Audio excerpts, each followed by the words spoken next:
Hopefully you fasten your seatbelts for the next 2 hours. Right. That's nonsense, Clint. I'm not buying it. I'm sorry. I don't care what you buy. That's just nonsense. My feeling. You're not just buying a racetrack. You're buying a piece of American racing history right there. I mean, that's huge. The history behind the track, just mind-boggling.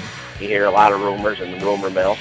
I'll just keep tuning in to you guys to hear the truth when it comes down to it. So don't do that. I've already had one dose of tin hat syndrome today. I don't need a second one. Stuart Friesen said to Brett, he says, "Why don't you bring us to more places like this?" And Brett goes, "There isn't any other place like this." Race fans, it's time to throw it up on the cushion and get dirty. Coming to you live from the Finger Lakes and Southern Tier, it's time for Turn 5 Live. Now, your hosts of Turn 5 Live, Steve Ovens, Clint Miller, and Brad Ovens.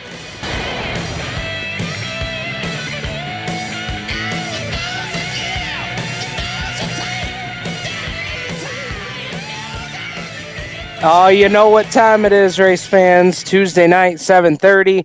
We are ready to hit the loud pedal here on Turn 5 Live, here on the Performance Motorsports Network, performancemotorsportsnetwork.com. You can find us on Facebook. Search facebook.com/Turn5Live. Find us on Twitter @Turn5Live. And I think that about covers it. Coming to you from my Horsehead Studios here, 5-star rated host of Turn 5 Live, Steve Ovens, Clint Miller joining me on the program tonight, and we'll soon be joined by also 5-star rated host of Turn 5 Live, Brad Ovens, going to join us here shortly. I'm sorry, Clint. I had to get my little dig in because I know. I certainly learned that I've got one really big fan, and not even a fan in New York State. So how about that? We are countrywide here on Turn 5 Live. Where do we start tonight, Clint? I mean, we had a lot of rainouts last weekend. Certainly that drops down a little bit of what we get to talk about tonight. But we've got two really great guests on tonight. Mike Emhof from the Patriot Sprint Tour.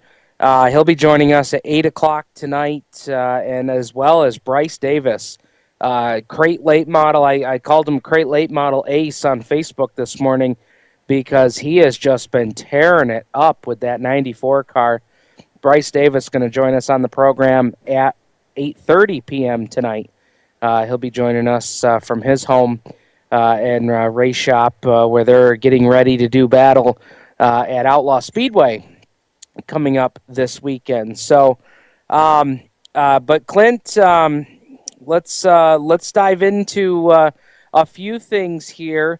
I guess I'll start out first with a couple of announcements coming out over the last couple of days. One being that in July, going to be a big weekend coming up at Outlaw Speedway. It's going to be the Outlaw Summer Jam weekend, 2016, July 29th, 30th, and the 31st.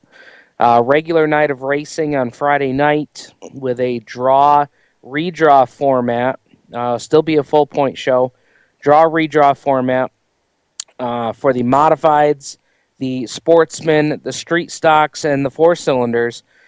Top 5 finishers from Friday night's action on July 29th will get a guaranteed starting spot for Saturday night's action in those 4 divisions, as the big block, small block modifieds will go for $3,000 to win on Saturday, July 30th. The Grit Sportsmen will be in town for what has been an added date to their American Racer Tour. We've also got the Fight Night Street Stock Series promoted by Nick and Dick Stark. Will be joining that Saturday night program as well. Grit Sportsman will get $1,000 to win. Fight Night Street Stock, $750 to win. The four-cylinders on Saturday night will go for $500 to win. Front wheel and rear wheel drives there. So going to be a monster show there. And then, of course, the CRSA 305 Sprint Tour will also come in on that night as well. And then Sunday, we've got a concert, some good old country music on Sunday, as we've got a Nashville recording artist, and we're not just yet ready to announce who that is. That will be coming out very soon, though, as soon as we get all of that shored up. But we've got a Nashville recording artist that'll be coming in. We've got 2 great local country bands that are going to be the openers. And as soon as we get to announce those, that's going to be really exciting as well. So you've got all that going on. And then you throw the cherry on top. The Rudimans coming in. David Rudiman will be driving one of Tyler Series modifieds Friday and Saturday night. And this was, I love David Rudiman. Don't get me wrong. We've had him on the show. Great guy. But I got to tell you, I was really excited to see that not only is David Rudiman going to be racing that weekend, Buzzy Rudiman will be racing that weekend in a Crate Sportsman. So hats off to Tyler Seary, Peter Meskel, the Starks, and the Starks are doing a ton of work behind the scenes on this one. Outlaw Summer Jam 2016 is going to be huge. There's Woodhull, Canandaigua, Clint are off that weekend. Typical weekend to be off for Canandaigua, as I believe that's the weekend of the Ontario County Fair, so they always have that weekend off. And then Woodhull, they have the Lucas Oil tractor pull that night. So the Saturday night portion, both of those tracks off on that night. And I have to double-check the schedule, but I think there is even another track on top of that on Saturday night that's off. Maybe Thunder Mountain. I'd have to double-check that. But a couple of local tracks off that night. So this is going to be a great time for guys to come out for an extra race, do a little get a little extra money out of the deal, and then some good country music on Sunday afternoon, Sunday evening. Free camping all weekend. It's going to be huge. I feel like I'm Donald Trump tonight, who is shellacking Ted Cruz tonight. Again, yes. CNN's already projected that he's going to get it. So for the state of Indiana. So, but I feel like I feel like at times I feel like Donald Trump, because it's going to be great. It's going to be fabulous. It's going to be wonderful. It's huge. It's going to be huge. It's going to be huge. So yeah, it's not bad. Yeah, how was that? It was pretty good, right? Not it bad wasn't for being bad. Sick, right? Did not suck. So that big weekend, you got that announcement coming out. So gonna be a great event there. Brad Ovens joining us on the program tonight, and Brad, I don't know if you got to hear the beginning part right before you joined us here, but I want to introduce you, 5-star rated Brad Ovens. Welcome to the program. Yeah. Boy, what a day. What a day, huh? What a day. You know, I enjoyed it. We'll just say that. Absolutely. Never did I think that my name would come about the racetrack in that sort of manner, but hey, now everybody really does know me. Well, Brad, as I said to Clint and Barry working behind the glass for us tonight down in the PMN studios in Waynesboro, Pennsylvania. As I said to those guys before we went on air, Brad, at least if we're gonna, if at least we're gonna attract some hate, which you're always gonna have some haters out there, but at least if we're gonna attract some hate, at least they gave us 5 stars while doing so. I mean, what the hell? What more can you ask for? I'm a little baffled by that. I don't know if that was done purposely so that we couldn't report it, because you can only report poor ratings, or I don't know.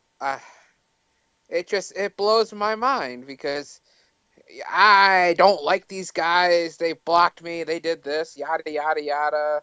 It's and then you give a 5-star rating. Yeah. Well, all good right. Good times had by all, for sure. Good times and great oldies. Yep. Oh yeah, no doubt. Now, I also want to give a shout out to somebody that I was talking to earlier this weekend that says that he loves listening to Turn 5 Live while he's doing his homework on Tuesday nights. So, little shout out to Nick Foltz and all the CRSA 305 crew. I was talking to Nick down at Woodhull last weekend, and he said he loves tuning in while he's doing his homework. So, Nick, get the damn homework done. But thanks again for tuning in. They are not home. He is a little busy tonight. Oh, yeah? Dundee varsity baseball is actually playing in Rochester Red Wing Stadium tonight. Really? Really? All right, tell me a little. What do you know about that? I actually just found out. I was trying to get a hold of my cousin Leslie, and I was told that they have a doubleheader with Marcus Whitman, and they're playing in Rochester Stadium as we speak. Well, how cool is that? How cool is that? And it doesn't get much cooler than that, because Rochester's, as everybody knows, is the home for the Minnesota Twins, the AAA affiliate, and Rochester's voted one of the best minor league baseball towns going. Yeah, absolutely. We talk about that being cool, Clint. Well, let me throw out some other things that are pretty stinking cool this week. Patriot Sprint Tour coming to Outlaw Speedway Friday night. I went out on a 12-foot limb on Monday and pointed out just how great the weather looked for Friday in the forecast. And, I know you're not supposed to do that, but our opener's been pushed back twice. So I'm trying to throw it out there to change our luck a little bit. And I'll be damned if I didn't look at my phone this morning, and now they've changed the weather report again, and we've got 80 to 90% chance. Now, hopefully it changes again during the week, but I'll tell you, we just can't buy a break with the weather. No, that's for sure. It's April, and that's what most everybody will tell you. Well, it's April, but, I can remember, I believe last year in April, it was 50, 60 degrees, 70 degrees, but the sun was shining. So I'm not buying the whole it's April bunk anymore. And it's crazy because you look at the tough luck that Woodhull had trying to get going last year, and you look at Woodhull, they got 3 straight Saturday nights in. I mean, if it wasn't for Woodhull, I'd be out of work on the weekends. So, and Keegan would be happy. Yeah. Oh no, that is true. We definitely took advantage of that on Friday for sure. So, hopefully we can get this season going and get things started up. But, guys, we've got to step aside here. When we come back, we're going to go over the Woodhull results from Saturday night. Just absolutely fantastic racing all night long. We got a lot to talk about. We'll do it next here on Turn 5 Live on the Performance Motorsports Network, the voice of motorsports. We're growing like crazy and need account reps who know their way around agencies, the internet, and social media. Got connections? Or do you know how to get to the decision makers? Are you fearless? We need you. Internet radio, or as we call it, wireless mobile radio, is rapidly becoming the place to be with almost limitless income potential. So contact us to get involved with the fastest growing professionally produced group of internet radio stations in the world. Your imagination is the only limit here. Call 717-749-0444. That's 717-749-0444. Or you can email us at scorpionradiogroup@gmail.com. You want to ask for Sue. Okay, so Sarah, I'm dropping you off at Emily's? Yep. And Josh, you're going to? Soccer, Dad. Soccer practice. Right. Oh, by the way, I just wanted to let you know when I pick you both up, I'll be wearing my short shorts. What? No! Yep, and my dorky dad hat, and I'm going to do my dad dance for all your friends. They'll love it! Seriously? Why? Because I like my short shorts. Of course, I could be talked out of it if you guys would just buckle up your seatbelts without giving me a hard time. It's important to get your kids to buckle up for safety, no matter what it takes. And sometimes, all it takes is your parental powers of persuasion. Okay, we're buckling up. See, all buckled. Good choice. I'll just have to do my dad dance at dinner time. What? No! Do what you have to make sure your kids are wearing their seatbelts, even on short drives. Never give up until they buckle up. A message from the National Highway Traffic Safety Administration and the Ad Council. Visit safercar.gov/kidsbuckleup for more information. Creekside Entertainment is the official DJ, photo booth, and uplighting company of Turn 5 Live and the Performance Motorsports Network. Stuart Ovens and his staff at Creekside Entertainment are professional and experienced with events of any type. Creekside Entertainment specializes in wedding packages that are affordable and fun, and they are ready to serve you with the most up-to-date music and karaoke selection. If you can sing it in the shower, you can come out and sing it with Creekside Entertainment. And don't forget about the Creekside Entertainment photo booth and uplighting service that will transform your wedding or party into an event the family will be talking about for years. Trust the entertainment company that racers trust. Call Stu at area code 315-481-9700 or visit them online at creeksideentertainmentdj.com. You can also find them on Facebook and Twitter. Creekside Entertainment, division sponsor of the Black Rock Bandits in 2015. Hi race fans, this is Kelly Hebing and you're listening to Turn 5 Live on PMN. Welcome back, race fans, to Turn 5 Live here on the Performance Motorsports Network. Stephen and Brad Ovens, Clint Miller joining you on the program here tonight. Guys, before we get to the Woodhull results, got to check in real quick here over on the Turn 5 Live Facebook page. And, guys, we got to pick a winner for the photo caption contest. We started that around lunchtime today. Got some really, really funny comments here. We've got a picture of a 305 Sprint from Fonda that lost the left front tire during the races and still managed to make 2-3 laps out there, sans left front tire and all. Clint, Brad, any that stuck out to you so far as front runners? Yeah, it did to me, and I think I talked to you earlier about it. I love the leaving the left front home. There's actually a Facebook page for the IMCA guys, and it's leave the left front home, and that was the first thing that I thought of, and I did see that there was something on about that. So that one I kind of am partial to. How about you? Yeah, any that stuck out to you? I did have a couple favorites that really made me laugh the first time I looked at them. There was a lot of really good ones out there. As far as the specific ones, I would have to take a look again, but I can tell you, I sure gave me a good laugh on the way home from work. Gotcha. All right, Clint. Well, if you're good with the leave the left front at home, I'm pretty good with that too. We shared that one over to the race chasing for all fans, and I'm trying to see what the full name of this one is here. Yeah, Race Chasing for All Race Fans and Drivers. Give them a follow on Facebook. A pretty cool group to see some of the race fans from all over the country that post in here. But yeah, that was one that stuck out to me, and it was funny because when I asked you guys about that, I said to Clint, I said, is there anything that you think would be good? And Clint said that almost to a T of what this lady said, not knowing that that's the comment that she had left. I had no idea. So Natasha Henn with the comment, giving new meaning to leaving the left front at home, all in quotes there. So congratulations to Natasha Henn. She'll get a pair of passes to Outlaw Speedway this Friday night for the Patriot Sprint Tour and a regular card of racing, and it's opening night on top of all that.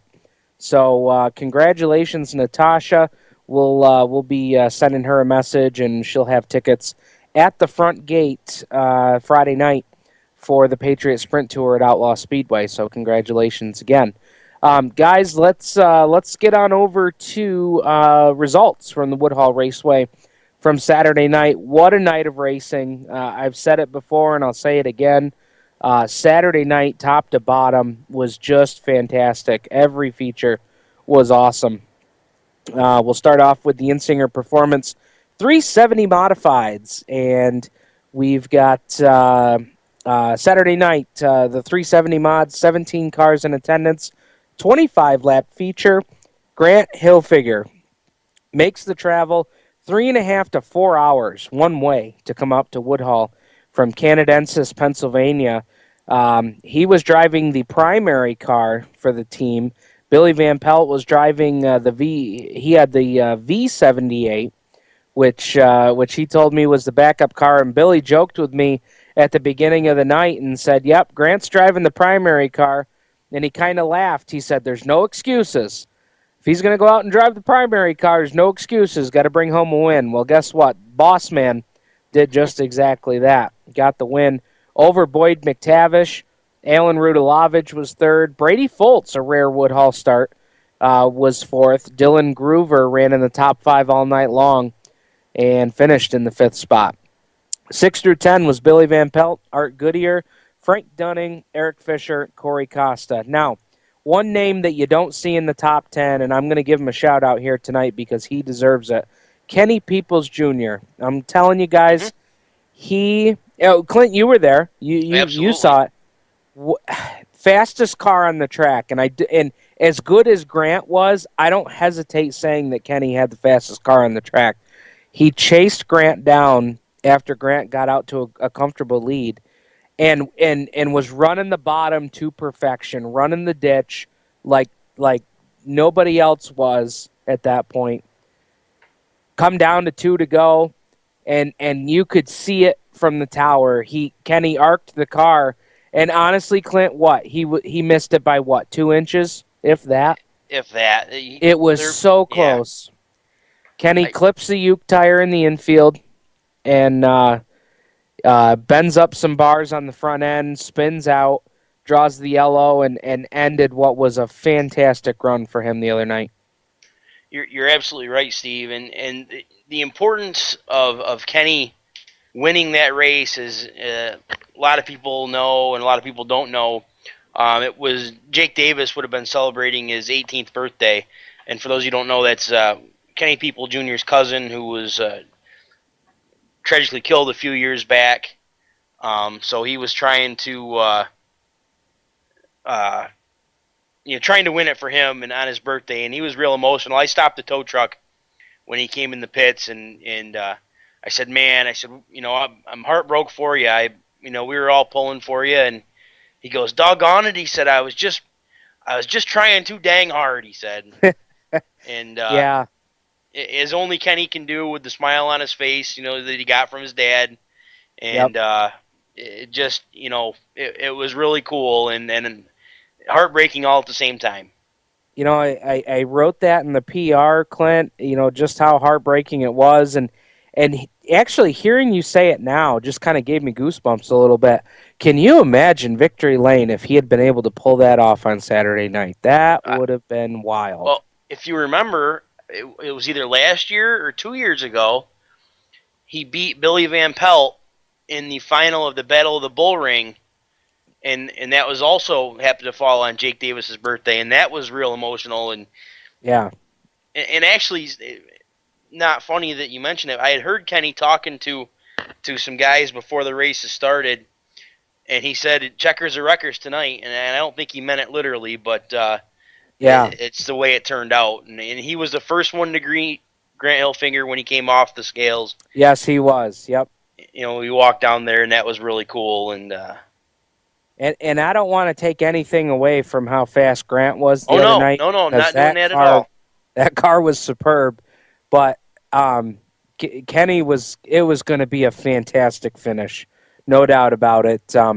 Just trying a little bit too hard, but with all the circumstances at play, nobody can blame him for that.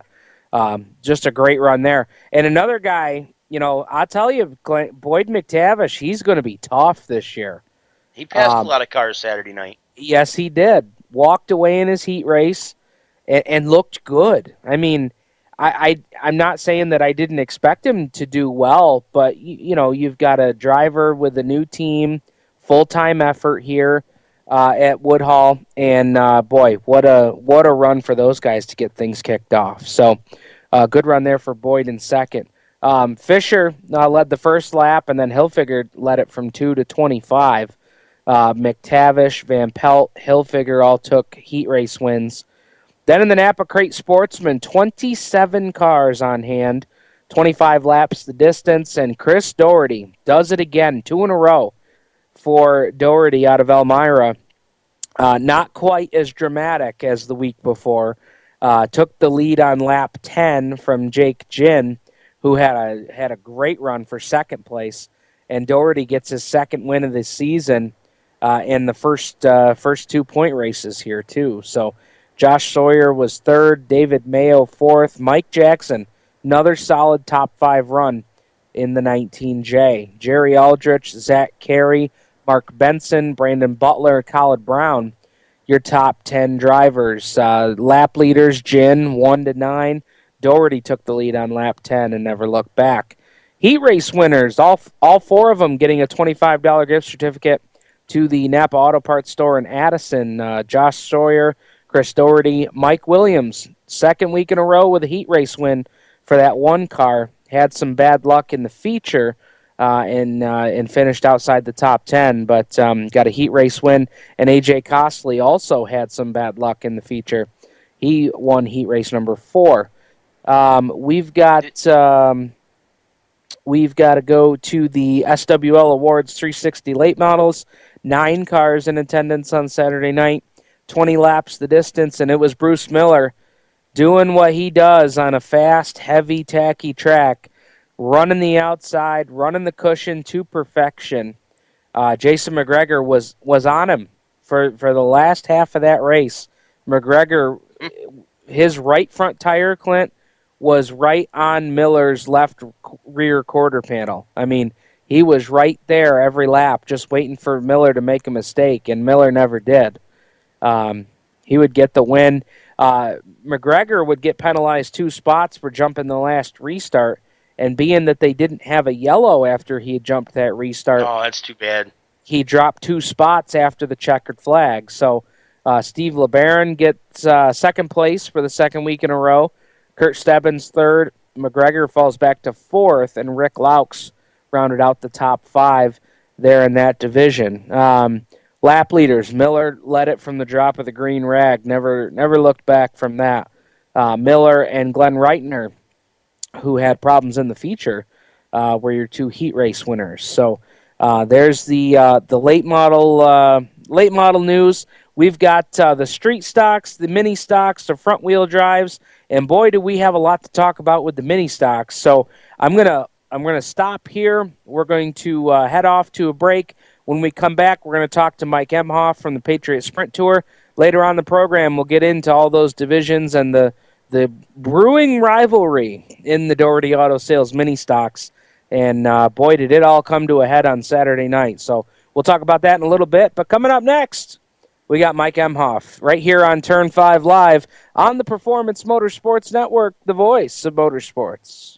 Max Dairy Bar is a proud supporter of Turn 5 Live and the Performance Motorsports Network. Opened in 1974, Max Dairy Bar has been a Penn Yan, Cayuga Lake, and Yates County staple, serving the best Hershey's hard ice cream. They also have soft serve ice cream, their weekly yogurt special, sorbet flavors, gluten-free options, frozen Greek yogurt, and non-dairy lemon ice. Don't forget about their tricky 18-hole putt-putt course that will test your skill to see if you have what it takes to be a champion. Max Dairy Bar and Mini Golf, located on State Route 14A, just south of the village of Penn Yan, right on the way to Black Rock Speedway on Friday nights. Visit them online at www.maxdairybar.com or Max Dairy Bar on Facebook and Twitter. Stop by Max Dairy Bar and tell them Turn 5 Live sent you. We're growing like crazy and need account reps who know their way around agencies, the internet, and social media.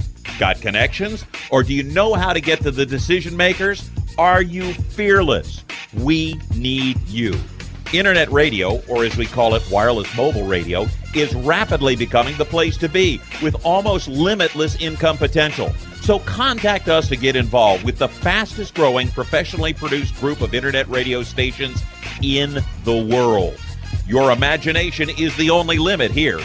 Call 717-749-0444. That's 717-749-0444. Or you can email us at scorpionradiogroup@gmail.com. you want to ask for Sue.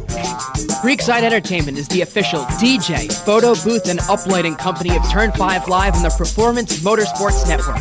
Stuart Ovens and his staff at Creekside Entertainment are professional and experienced with events of any type. Creekside Entertainment specializes in wedding packages that are affordable and fun, and they are ready to serve you with the most up-to-date music and karaoke selection.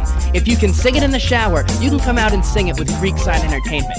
And don't forget about the Creekside Entertainment photo booth and uplighting service that will transform your wedding or party into an event the family will be talking about for years.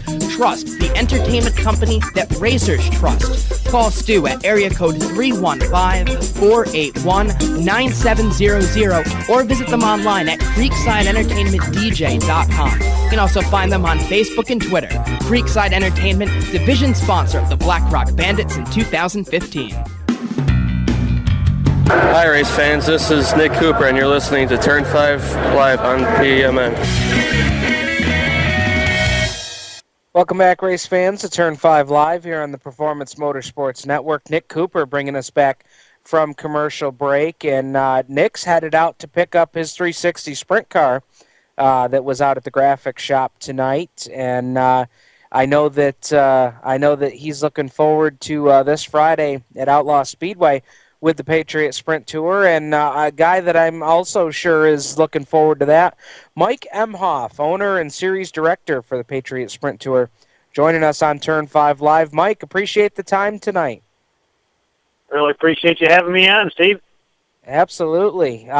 Everybody's looking forward to things on Friday.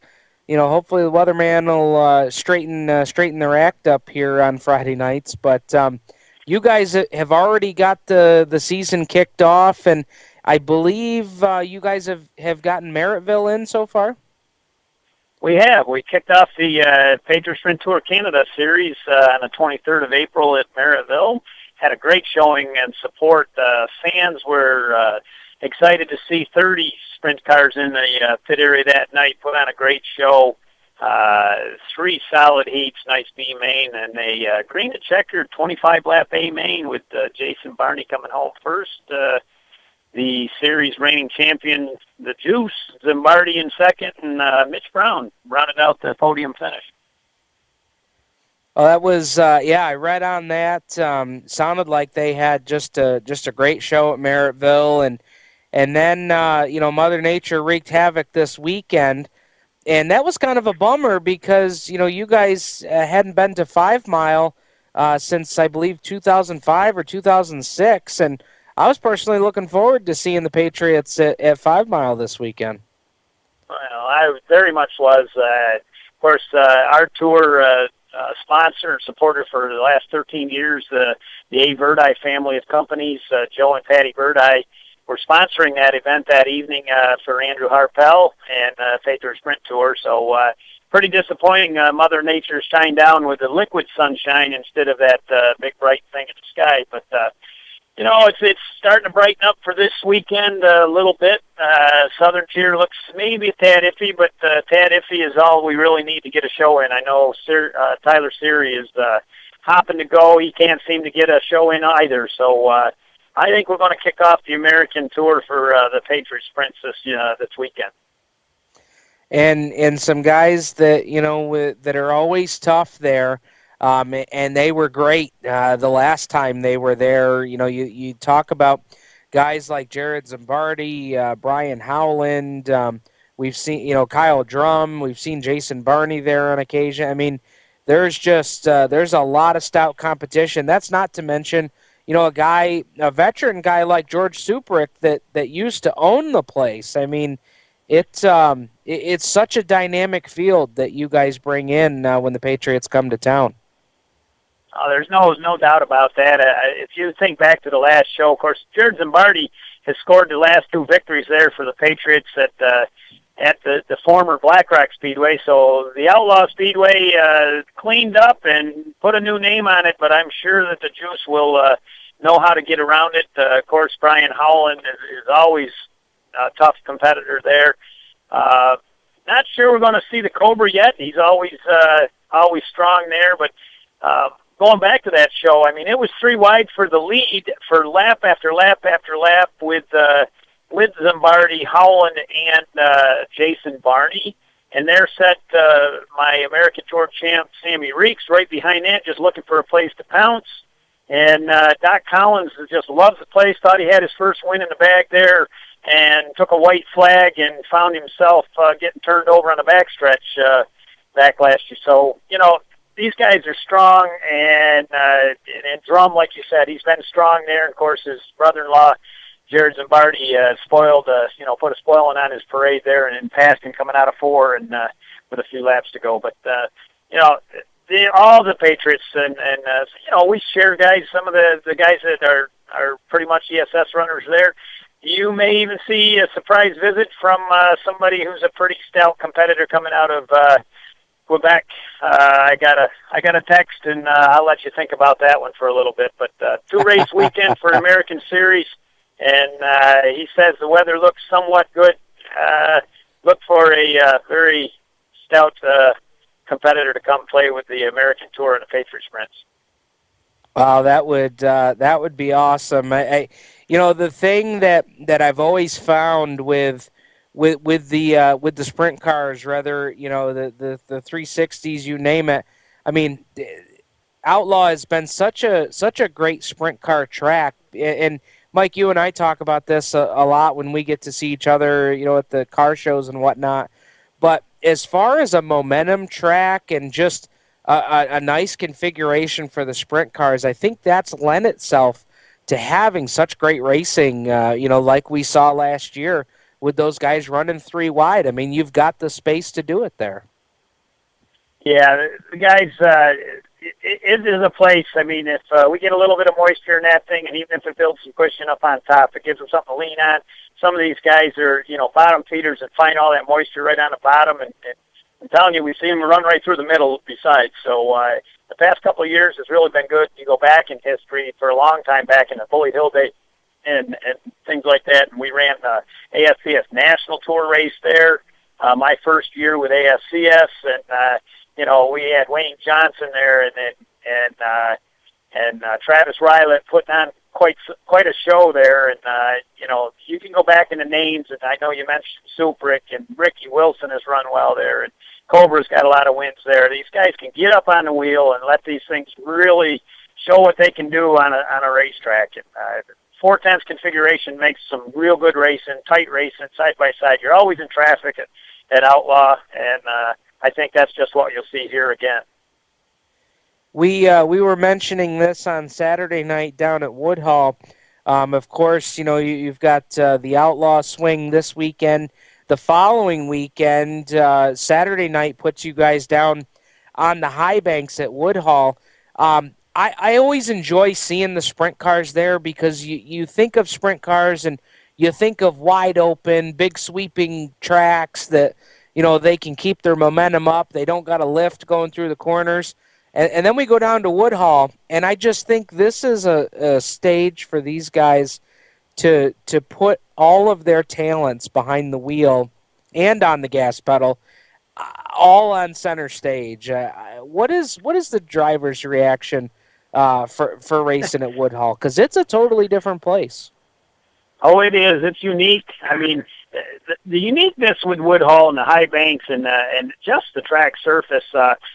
It's a mix. It's a big mix. You either got a guy that absolutely loves the place, or you got a guy that hates the place. To be honest with you, in a sprint car, there's no in between with that place. The guys that struggle, they struggle.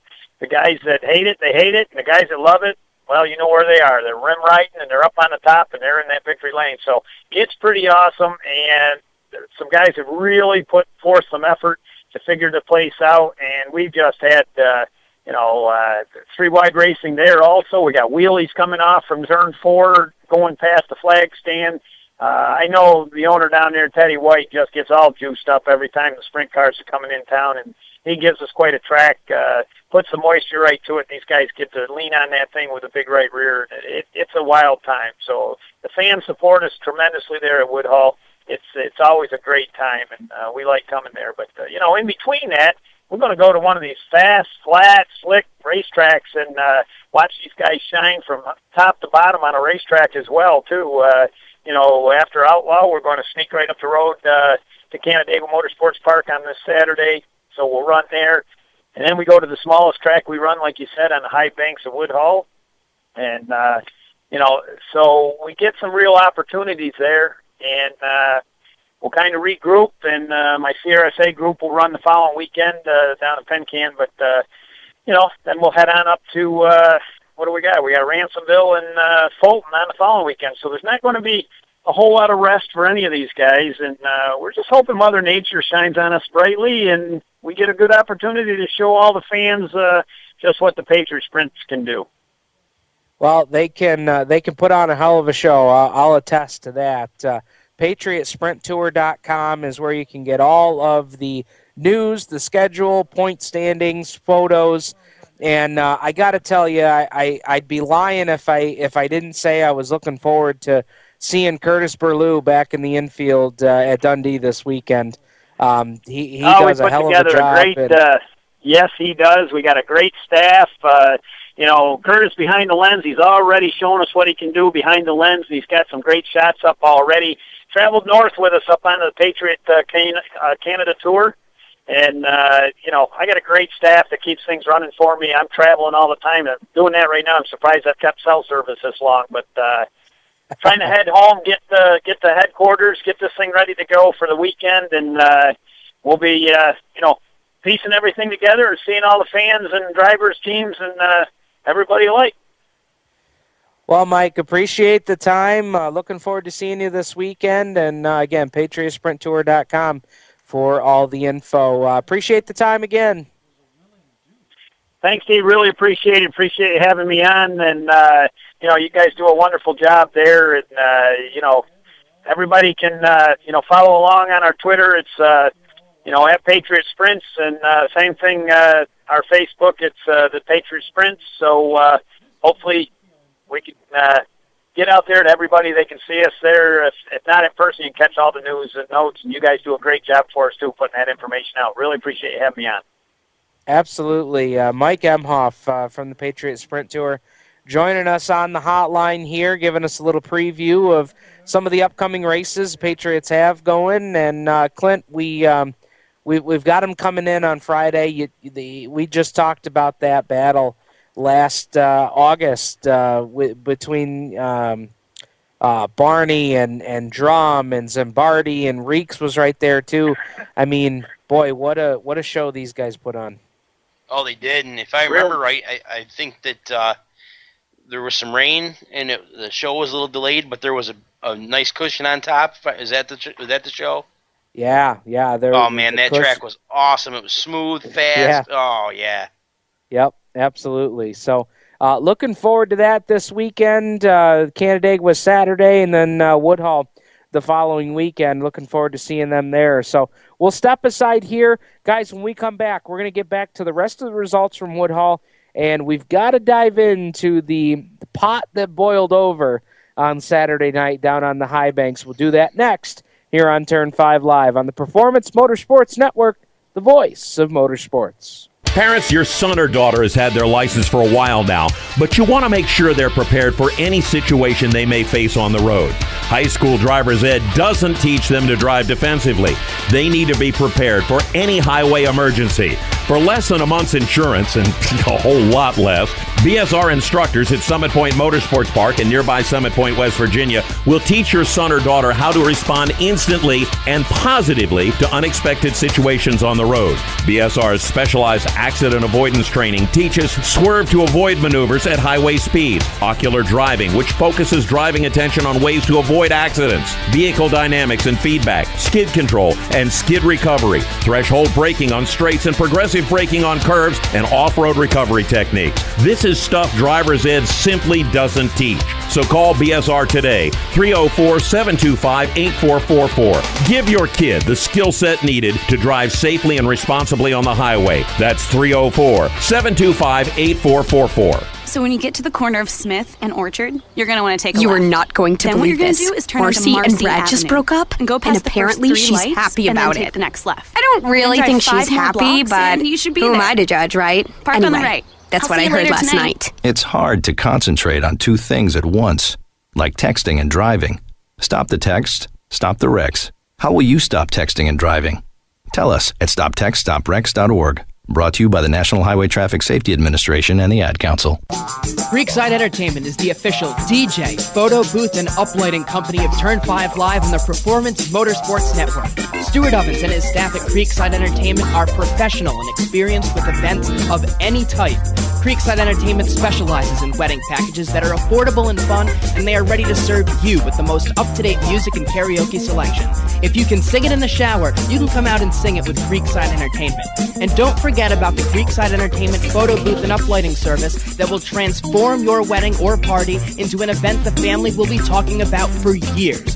Trust the entertainment company that racers trust. Call Stu at area code 315-481-9700 or visit them online at creeksideentertainmentdj.com. You can also find them on Facebook and Twitter. Creekside Entertainment, division sponsor of the Black Rock Bandits in 2015. Hi, race fans. This is the voice, Shane Andrews of the Big Block Modified Super Dirt Car Series, and you're listening to Turn 5 Live on PMN. Shane Andrews.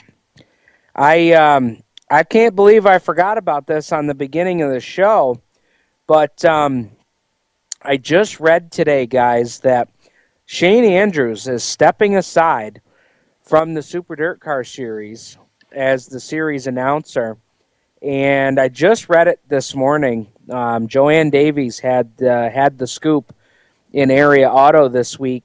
Got promoted at his job to a pretty high-level position, COO at his company, Chief Operating Officer. And that job's going to require Shane to spend a lot more time at work before he'd be able to do a little bit more traveling with the series. So he'll still be working weekly at Canandaigua, and from what I read, he'll still have some involvement with Super Dirt Week and on the series on occasion. But full-time on the series, no more for Shane Andrews. And obviously wish him well in his new position. But, boy, guys, what a bummer to hear that the voice, we're not going to be able to follow along with him during the season on the Super Dirt Car Series. Yeah, it's bad news. I mean, for the sport in general, because it's Shane Andrews and he's an ambassador for the sport. And nobody gets the crowd going like Shane Andrews does, and it's definitely going to be a loss for the Super Dirt Car Series for sure. No doubt about it. So kind of a bummer on that note, but if you subscribe to the paper version of Area Auto, you'll be seeing that a little bit later on in the week. But yeah, it's so we found that out today. Let's get back to some Woodhull notes. And the one thing when we were going over the results here, Clint, that we didn't touch on was, yes, Chris Doherty won the feature on Saturday night, but he had a whole handful of steering wheel coming to the checkered flag. Puck Factor Zulu is what he had. Yeah. And it's the same guy that's 3 weeks of racing Woodhull's had. That is correct. And he's been a part of the three major, one could have been major this weekend, but 2 major incidents out of the 3 weeks, and plus he was in a spot that he shouldn't have been on the 3rd week. Somebody needs to sit down with this guy and say, hey, listen, when you're getting lapped, don't race the leader when he's already passed you.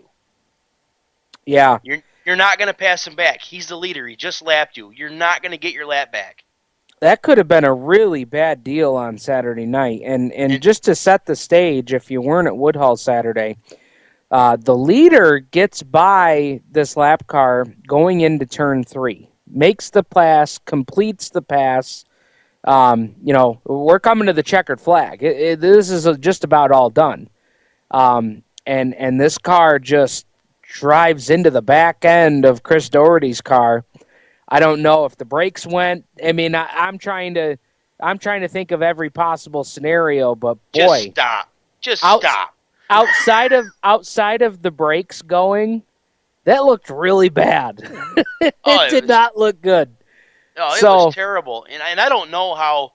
I don't know how Chris saved it, to be completely honest with you, because I was up in the tower with you watching the race, and we could see his door plain as day in the middle of 3 and 4. Yeah. Yep. He was headed for trouble, no doubt. I mean, he had enough of a lead that, boy, if he had to stop, maybe he could have got it back going, but boy, you'd hated to lose one like that. That's for sure. Yeah, and let's recap again. This driver took out Casey Pavlik last week. Pavlik was leading the race. Yeah. After he just about spun out coming out of turn 2, then he goes into 3 and 4 and spins out right in front of the leader. Yeah. And then and then the week before that, he dumps Brett Buno, starts a big wreck on the front stretch, which ends with Kesey on his roof. So. Right. Yeah. Destroys a brand new Bicknell, which Kesey just finally got back to the track on Saturday night with another brand new Bicknell. Oh, really? Okay. Yeah, that was a brand new Bicknell because they felt bad, and they bought his old one back that was all tore up and twisted, and gave him a deal on a new one because it was what, 5-6 laps old. Oh. Okay. I thought they had gotten it back and there was no damage or anything. Oh, no, that was brand new chassis. Wow, okay. Well, that makes sense then, I guess. Something else in the sportsman race that we didn't mention either, Stacy Jackson took a heck of a shot to the side of the 22J.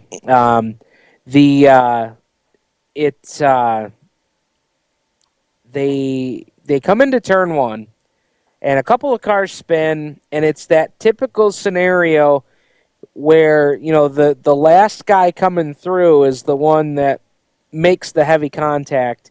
And, that happened to Stacy on Saturday night. He was quite upset about it, and I don't blame him. I mean, it destroyed that frame. They clipped it behind the engine. They clipped that, Clint. And I'm sure you've probably seen the picture. Mm-hmm. And Brad reporting to us now that per Facebook post, 22J's back together and ready to hit the scales as we speak. So a whole lot of work been going on in the Jackson shop this weekend. Mike was telling me that the chassis was tweaked over about 8 inches. Yeah, 8 inches. Wow. So that's a pretty significant hint, and they've been working right away on that car to get Stacy back on track for Friday night at Outlaw Speedway. So best of luck to those guys in all of those repairs. Joe Wilcox Performance Automatic Street Stocks, 15 cars in attendance, 20 laps the distance there. How about this story? Dylan Cece blows the motor the week before, comes back to get the victory on Saturday night, and nobody was going to beat Dylan Cece on Saturday. Let me just tell you that right now. Well, I beg to differ a little bit. Go ahead and finish the story. Okay. No, go ahead. Go ahead. Go ahead and add. Oh, okay. Well, watching the race, as you know, I went up with Jared Hill, and I was watching the race, and Kurt Stebbins went by Dylan Cece on the outside. Drove right by him, like, gone. Caution comes out. They don't get the lap in, so Dylan goes back up front. So what's Dylan do, being the great race car driver that he is, when they go back green? Moves up to the top. I did notice that. You're right. You're absolutely right. He took the lead on the bottom, and then he moved up. Yeah, I talked with Kurt a little bit in the feature, and he goes, I wish that caution didn't come out because I showed him how good the top was. And and there's no doubt about it. Dylan, smart driver that he is, saw it. Didn't know if that was going to work. He didn't want to look silly by going up to the top, but once he did that, then it was no contest. Yeah. CC gets the win. Stebbins runs second. Brett Marlatt third. Glenn Reitner fourth. Willie Rice, the top 5. 6 through 10, Jason Gleason, Gary Archer, Jared Dennis, Allison Pierce, and Brandon Morseman. The top 10, Stebbins led 1 through 4. CC led 5 through 20. CC and Tracy Dunn, your heat race winners. Then we get into the Doherty Auto Sales mini stocks, and we're coming up on Bryce Davis's interview, so we'll do the rest of the results here. When we're done with Bryce Davis, we'll dive into this mini stock soiree that we had on Saturday night. 17 mini stocks in attendance, 20 laps the distance. Carl Bourne, 2 second-place finishes in a row, comes back this week, scores a victory, and in quite interesting fashion. Richie Sharpstein led the first 16 laps of that race. Ron Daly Jr. took over on lap 17 and led until lap 18 when the two had contact. And if you go over to woodhullraceway.com, look under the News Results tab. We've got a story posted today, Sharpstein versus Daly. Rivalry boils over on Saturday night in the mini stock division. We've got a full story with both sides of what happened on Saturday night. And after we get done talking to Bryce Davis here tonight, when we come back for that following segment, we'll go through and we'll read some of the comments from both sides of what happened. And then we'll discuss as well. But, contact between Sharpstein and Daly. Daly went around. He went to the back for the restart. Sharpstein was sent to the back for the restart as well. Carl Bourne took over the lead. He would end up holding on for the win over John Hand Jr., J.J. Kreidler, Rick Amadon, and Chris Hand, the top 5. Then it was David Wedham, Mike Stone, Brian Grant Jr., Chip Warner, and Ron Daly Jr., the top 10. J.J. Kreidler and Daly Jr. picked up heat race wins. Then in the Woodhull Auto Supply front-wheel drives, 15 cars, 20 laps the distance. This was a great race. Sean Gleason stuck to the bottom all race long, didn't move from the bottom. He picked up the win. Casey Birch, a bit of a Woodhull outsider, came in and had a great run in the 55 car, but he'd come home second. Joe Bertzel third. Cody Baker fourth, and Jay McConnell a great run for a top 5.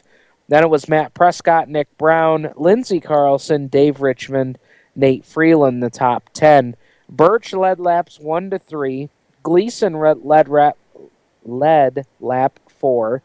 Birch led laps 5 through 14, and then Gleason would take the lead back on lap 15 and lead it all the way to the end. Gleason and Baker were your heat race winners. So, as I said, we're going to come back. We're going to talk to Bryce Davis about his crate late model success so far this season, which includes a couple of wins, a second place to John Waters at Utica Rome. They've just been on a tear in that 94 car, so we'll talk to Bryce next. And then after that, we'll dive into this mini stock discussion. We'll read some of the comments from Sharpstein and Ron Daly Jr. as they spoke to us earlier in the week regarding both of their takes of what went down on Saturday night and how they plan to race each other going forward. So stay tuned for that. When we come back, Bryce Davis joins us on the hotline here on Turn 5 Live on the Performance Motorsports Network, the voice of motorsports. You own a performance car and you know how to drive, but you want to learn real performance driving. Well, Bunky, get that car off the street and onto the track. Summit Point Motorsports Park, the Mid-Atlantic's premier road racing facility, located just over an hour from D.C. in nearby Summit Point, West Virginia, is the place to go. And you'll find that Friday at the Track is going to give you what you need. For less than a monthly car payment, you can attend this regularly scheduled one-day instructional event in your street car on one of Summit Point's 3 world-class road racing circuits. You'll receive classroom instruction, skid pad instruction in their cars, including front and rear skid control, and 4 20-minute in-your-car instructional sessions from a professional instructor. Have fun, go fast, and really learn how to drive. Call 304-725-8444 for class schedules and details. That's 304-725-8444. Friday at the Track at Summit Point Motorsports Park. Green light. Hey girl, school zone. I'm getting hungry. Car changing lanes. You want to meet me for pizza? Stop sign. Intersection clear. Yeah, street. Pizza sounds good. Ball in street? Girl in street! It's hard to concentrate on two things at once, like texting and driving. Stop the text, stop the wrecks. How will you stop texting and driving? Tell us at stoptextstopwrecks.org. Brought to you by the National Highway Traffic Safety Administration and the Ad Council. Here's an important message from RAD and this station.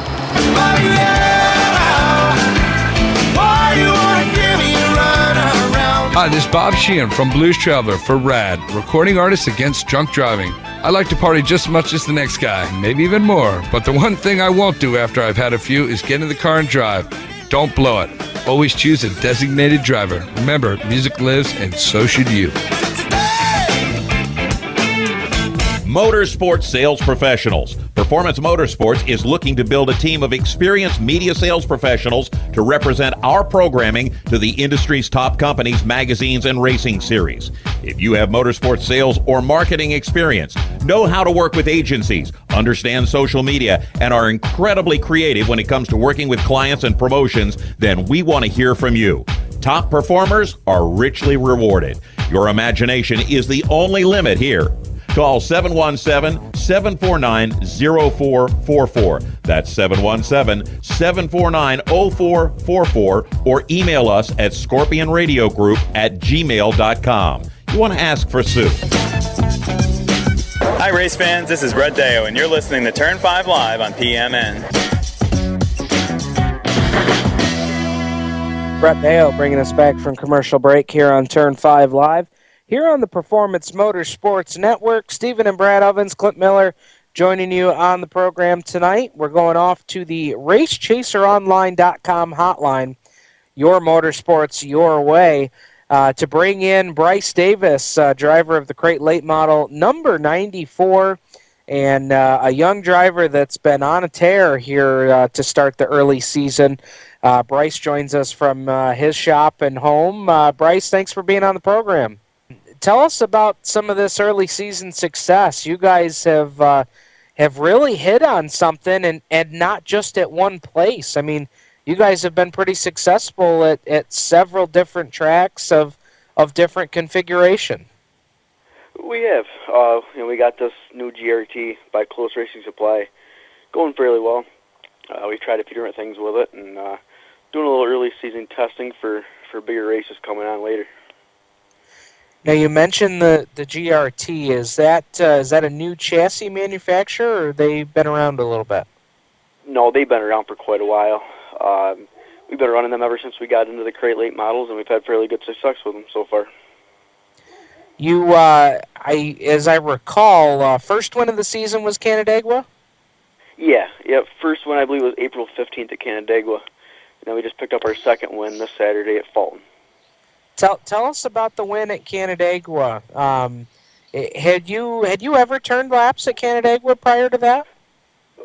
We had. I think we've been there twice before. Once with the BRP car when they were running the Can-Am series, and then a couple years ago in the Crate Late Model division. We didn't have very good success there the first time there with the Crate Late Model, so we wanted to go back and try the new car and see how it worked. And we did all right. We were pretty happy with it. Let me interject here a little bit, Steve. He wasn't just happy with it. He put a whooping on those boys at Canandaigua on April 15th. We did. We were overwhelmed. Yeah, it was. He put on quite a display, dipping in and out of lap traffic.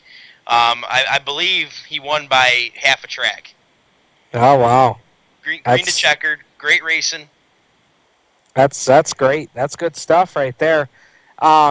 Then, in a couple of the recent races that you've competed in, too, you guys go up with the Go Nuclear late models up at Utica Rome, and you take second place to John Waters. But I'll tell you what, for some of us local guys that, we love to talk about Dundee, Woodhull, Canandaigua, I mean, to see some of our local boys go up there and hand it to them on the Utica Rome, that was kind of cool. You guys had a great run that night, too. We did.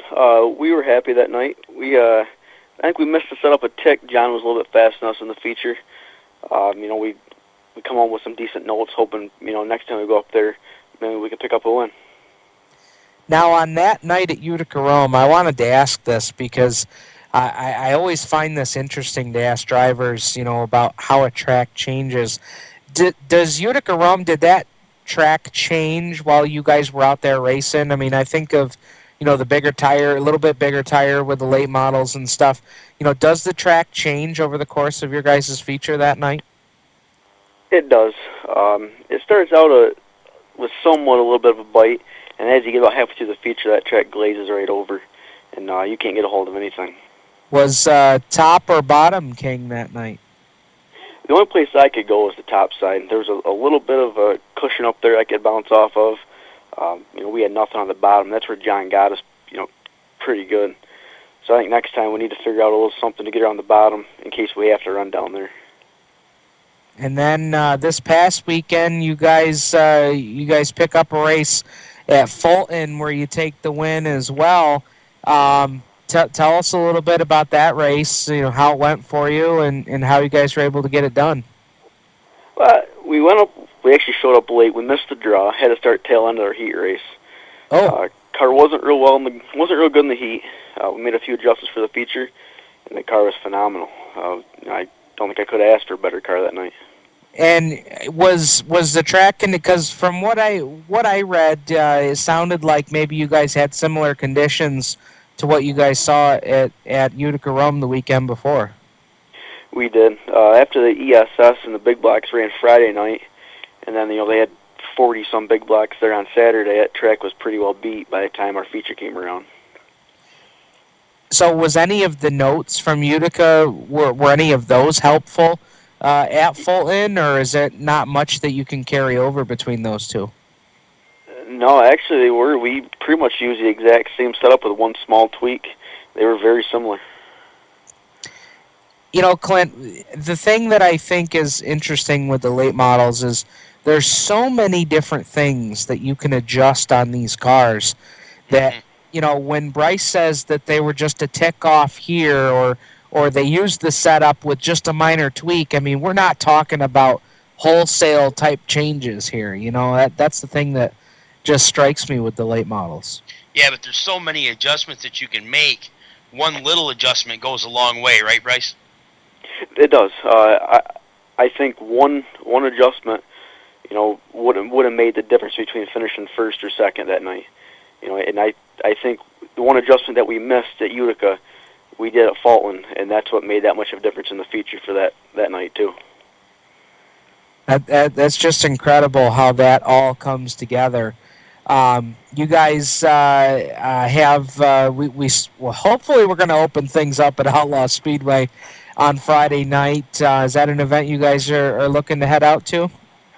Well, we would. I have a daughter being born tomorrow morning, 8:30. Oh my goodness! Wife's going in 8:30 for a C-section, so we're going to be off for probably about a month. Okay, all right.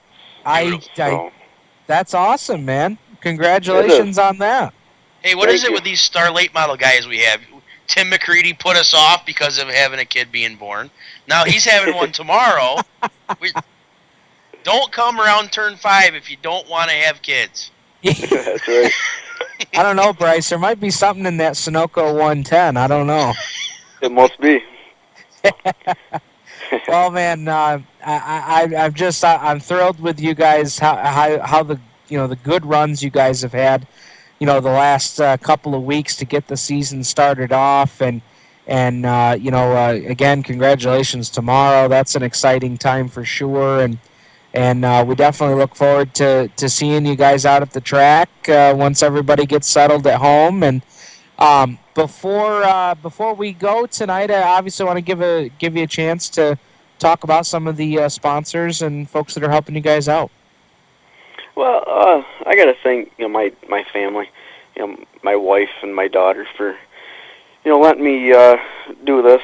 Something I've loved to do all my life, and something that takes a lot of time away from them. I got a lot of great people behind it. My dad, who's been there since the beginning. My brother Brendan, who's really been coming along. As he's growing up, he's really doing a lot for us. Fred Griswold. He's our biggest sponsor of Griswold GTR Services. He does a great job. Jason Bowen, Austin Allen, Pat Hooker. The crew guys are phenomenal. Jody's Hair Design, Close Racing Supply, Loper's Auto Sales, Mike Palmer Heating and Cooling, and McCourt's Auto Refinishing. They do their fair share, and they do a great job. Well, man, again, congrats on the early season success. Congratulations tomorrow. And we'll talk to you again real soon, and we'll see you at the racetrack in a couple weeks, man. All righty, thank you. All right, Davis joining us on the program here tonight. And Clint, like I said, when we were talking to Bryce here a minute ago, we talked to Tim Sebring last week about shocks, and we've talked to a couple different guys in the last couple of weeks about just how important shocks are. And when you talk about these late models, I mean, they're just as important on the late models, but that's just one piece of all the adjustments these guys can do. Oh, you're absolutely right. Most of them are 4-bar cars, so there's upper and lower bars you can adjust on the rear end. There's the third link that runs up beside the driver off the top of the rear end can be adjusted. You can put different shocks up there, different weights. It's just different springs. There's just a whole bunch of stuff. You can change your caster camber angle in your front end to make it steer better. It's crazy what you can do with these cars, and in their throwaway chassis, they're not going to take much of a hit. So, if something happens to them, you call GRT up the next morning and you have another one sent to you. Yeah, definitely. And obviously we thank Bryce for his time joining us on the show tonight. I know there was a lot of people looking forward to hearing his interview tonight. And that's if you're listening to us tonight for the first time, that's what we love to bring to the show here. Bring you some of these local guys that are performing well, that you might see passing through in town all the time, but don't realize that these guys are local heroes on the dirt on the weekend. So I just think that's one big reason why we love doing what we do here. But guys, let's turn our attention. We talked about in the results that Woodhull this past weekend had kind of had the pot boil over a little bit in the mini stocks, and it sounds like maybe we've got a rivalry brewing here. But Clint, you were in attendance on Saturday night, but I'm trying to remember, did you get a chance to see the mini stock feature? The only thing that I saw of the mini stock feature was late in the race, Daly and Richie going into turn 3, and they didn't come out. It's the only thing that I happened to catch. I didn't see any of the pregame heading up to that, or yeah. I saw a little bit of the postgame because Ron Daly's wife was mad, and she came up to Richie's pit looking for Richie, and she threw something at Richie's car that was really heavy and loud. I don't know what it was, but she was hot. Yeah, it was. Tempers definitely flared on Saturday night. That's for sure. We'll give you kind of the rundown here. We talked about what happened. Richie led the first 16 laps of the race, and the precursor to all of this is these are two guys that are going to duke it out all season long for the championship in this class. How many of us on the panel picked Ron Daly Jr. to win the championship? I think at least 2 of us did. Yeah, I know. I'm pretty sure that I did. Yeah, I almost think you and Del Grosso did, if I remember right. I'm not positive, but these guys are 2 favorites for the championship, and that's kind of what boiled over here on Saturday night. They were battling for the lead, and this is kind of how they saw things go down on Saturday. Richie's side of it, from his perspective, Ron got to the inside of me down the front stretch, and I will admit that I crowded him, said Sharpstein when contacted Monday. He kept his nose there, and we touched and moved up the track a little bit. a lap or so later, he left the door open on the bottom, so I filled the gap. He crowded. I kept my nose in there. It was good, hard racing at that point. And, from that point on, that's where Richie felt that things kind of crossed the line. He said, then going down the backstretch door to door, he turns left and tries to run me into the infield. Luckily, the 06, Carl Bourne, was on my inside to prevent that from happening, prevent him from flying down through the infield. So we've got one side of the story from Richie Sharpstein. We've got the other side with Ron Daly Jr. We're going to do that next. We're going to step aside. When we come back, we'll get Ron Daly Jr.'s point of view. We'll also get the point of view from both of them on how they plan on racing each other going forward. So you're not going to want to miss that. We're listening to Turn 5 Live on PMN, the Performance Motorsports Network, the voice of motorsports. For 17 years, Stock Car Steel has been a leading materials supplier to the racing industry. Now they're also an official motorsports content partner of Race Chaser Online. The biggest names in NASCAR trust Stock Car Steel for all their raw materials, such as carbon steel, chrome moly, DOM, aluminum, plastics, and much, much more. You can't build a race car without the basic materials, and Stock Car Steel is the place to get them. Don't forget to also visit Stock Car Steel's sister company, SRI Supplies, for racing and industry. SRI is your number one source for all your shop supply needs. Nuts, bolts, rivets, tapes, adhesives, cutting tools, chemicals, body shop supplies, paint shop supplies, lubricants, and more. A well-stocked race shop is a winning race shop, and the road to winning begins with 3 letters, SRI. For more information, visit stockcarsteel.com and SRI-supplies.com. You can also find them on Facebook at Stock Car Steel and Aluminum, or call either company toll-free at 1-888-752-7272. Creekside Entertainment is the official DJ, photo booth, and uplighting company of Turn 5 Live and the Performance Motorsports Network. Stuart Ovens and his staff at Creekside Entertainment are professional and experienced with events of any type. Creekside Entertainment specializes in wedding packages that are affordable and fun, and they are ready to serve you with the most up-to-date music and karaoke selection. If you can sing it in the shower, you can come out and sing it with Creekside Entertainment. And don't forget about the Creekside Entertainment photo booth and uplighting service that will transform your wedding or party into an event the family will be talking about for years. Trust the entertainment company that racers trust. Call Stu at area code 315-481-9700 or visit them online at creeksideentertainmentdj.com. You can also find them on Facebook and Twitter. Creekside Entertainment, division sponsor of the Black Rock Bandits in 2015. We're growing like crazy and need account reps who know their way around agencies, the internet, and social media. Got connections? Or do you know how to get to the decision makers? Are you fearless? We need you. Internet radio, or as we call it, wireless mobile radio, is rapidly becoming the place to be with almost limitless income potential. So contact us to get involved with the fastest growing professionally produced group of internet radio stations in the world. Your imagination is the only limit here. Call 717-749-0444. That's 717-749-0444. Or you can email us at scorpionradiogroup@gmail.com. You want to ask for Sue. Hi, race fans. This is Mills Family Racing, and you're listening to Turn 5 Live on PMN. All right. Mills Family Racing bringing us back from commercial break here. They're getting their season started off at Paradise this season, so be sure to check them out over on Hayes Road in Geneva. Guys, getting back to the discussion here with the brewing rivalry and the mini stocks at Woodhull.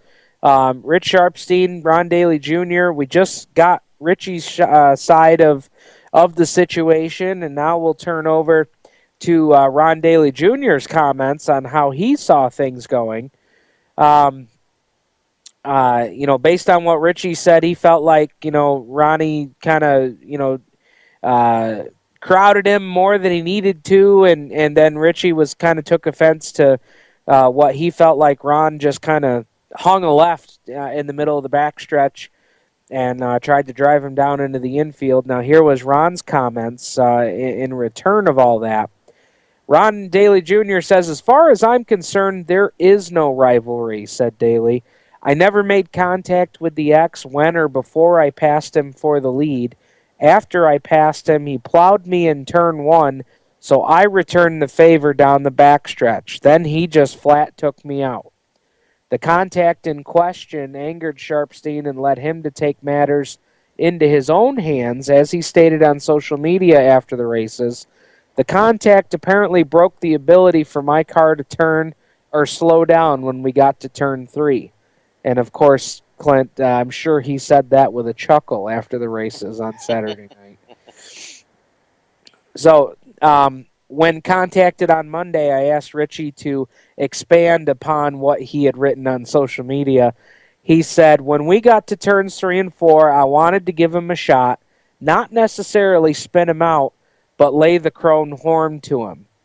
And if that doesn't sound like I wanted to rattle his cage, I don't know what does. That was. I was just going to say that sounded like a little intimidator talking.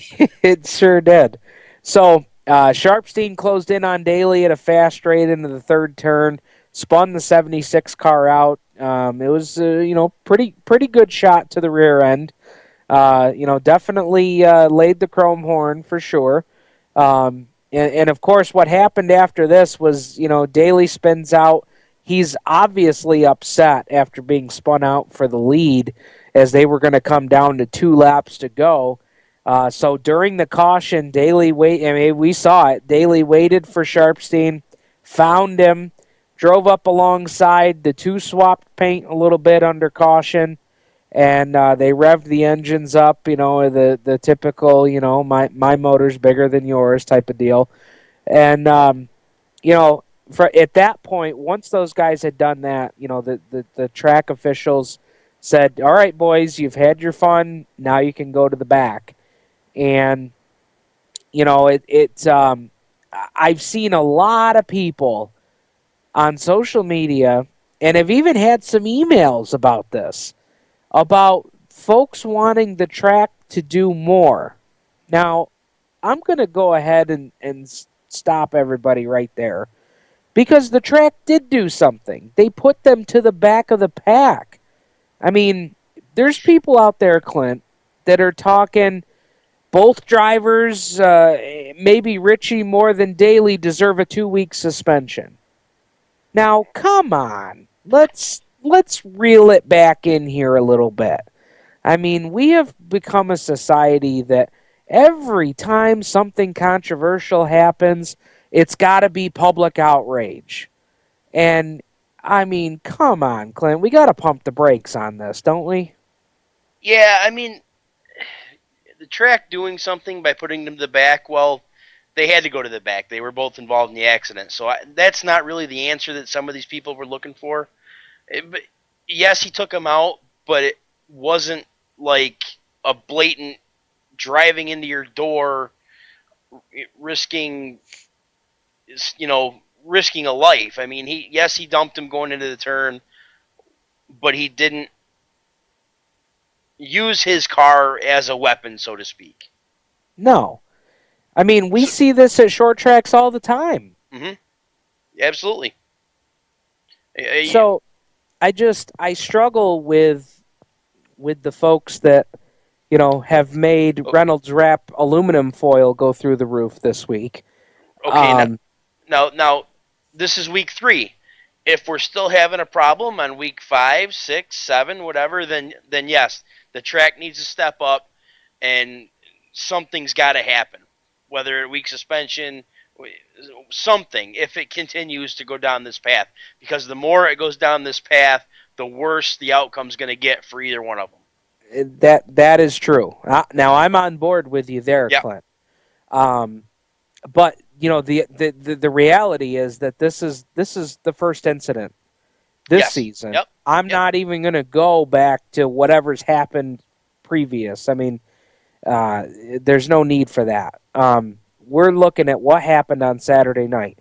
And, to get emails of people saying that, I don't want to be out there because he's trying to intentionally hurt people. Come on now. Let's slow it down. Let's downshift, pump the brakes a little bit. that's just crazy talk, in my opinion. And I'm allowed to have an opinion, so there it is. So, be careful with that opinion stuff.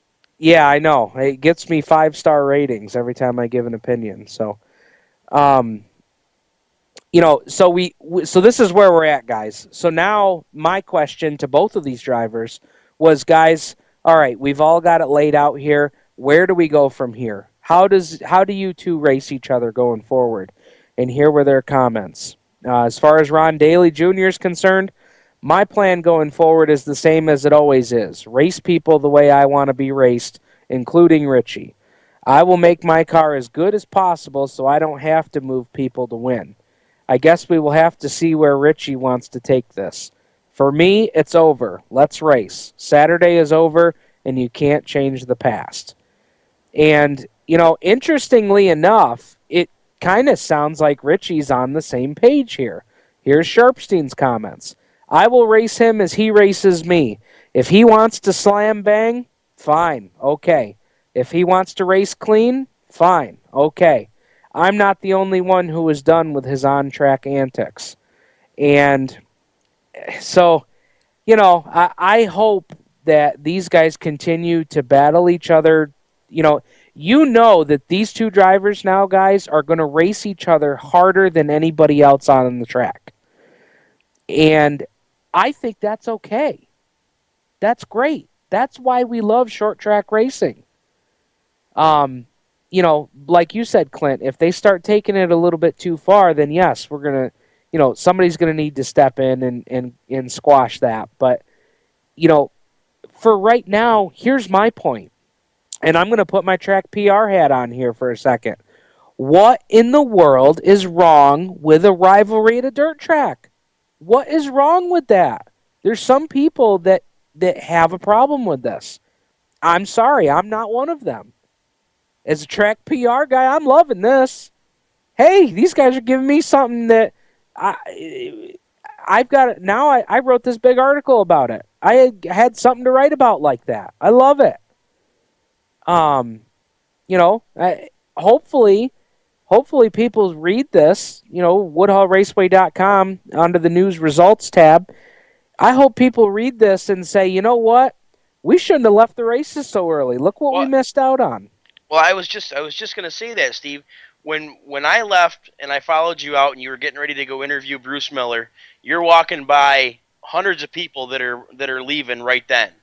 And as you're walking out, you're telling them, hey, thanks for coming to Woodhull Raceway. And you're saying that on your way down to your interview. Now, this article should show these guys that, hey, these four-cylinder guys put on a pretty darn good show, and you're missing it. So now maybe 50, 100 people are going to stick around to watch it just to see what happens. And then now they're going to see a good race, and maybe they'll want to stay from now on. And to be quite honest, I mean, even controversy aside, all of their races this season, I mean, Daly did dominate the first week, but weeks 2 and 3 were incredible races. If you didn't see the last 2 laps either week, these last 2 races, you didn't know who won. So it's like I said, you're right on, Clint. I mean, that's where I'm going with this too.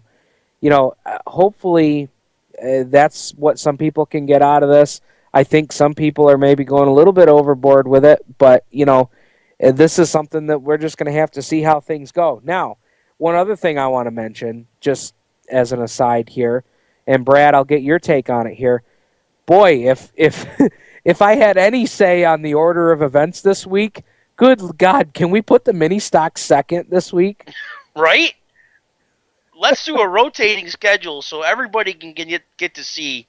Well, I'm not so sure about the rotating thing. Well, no, you leave the modifieds first, so you're premier class. But there's no reason. Yeah, the mini. I mean, hey, can we put the mini stock second this week? I mean, let's see what happens here. But it's that was it was an interesting story. It's something to follow. And again, I really sincerely hope that anybody listening to tonight, or that's read the article or commented on the article, take it as that. It's these guys are not out there to hurt each other. They're out there to race. They're out there to have fun, but they're out there to win too. And these are two drivers that show up to win, that expect to win. And quite frankly, these two guys expect to win the championship. So we shouldn't be shocked that these two drivers ended up nose to nose in week 3. Quite frankly, I think it's going to make for an exciting season in this class, that this is what we're seeing in week 3. I love it. I think, short track racing needs more of that. And maybe in the next couple of weeks, Clint, we'll see how this plays out. We might have to bring in some other voices on that, because this takes me back a little bit to that Logano-Matt Kenseth conversation. And I know that there's some voices that we work with here on the PMN channel that probably wouldn't agree. But I think short track racing, they need these stories, they need these rivalries. We've got to have something, to bring us back and see what's going to happen next week. So that's our discussion on that. Hope you enjoyed it. We're going to step aside when we come back. We're going to talk World of Outlaws sprint cars. We're going to talk World of Outlaw late models. And we'll also talk Super Dirt Car Series at Fulton. You'll get that next here on Turn 5 Live on the Performance Motorsports Network, the voice of controversy and motorsports. We're growing like crazy and need account reps who know their way around agencies, the internet, and social media. Got connections? Or do you know how to get to the decision makers? Are you fearless? We need you. Internet radio, or as we call it, wireless mobile radio, is rapidly becoming the place to be with almost limitless income potential. So contact us to get involved with the fastest growing professionally produced group of internet radio stations in the world. Your imagination is the only limit here. Call 717-749-0444. That's 717-749-0444. Or you can email us at scorpionradiogroup@gmail.com. You want to ask for Sue.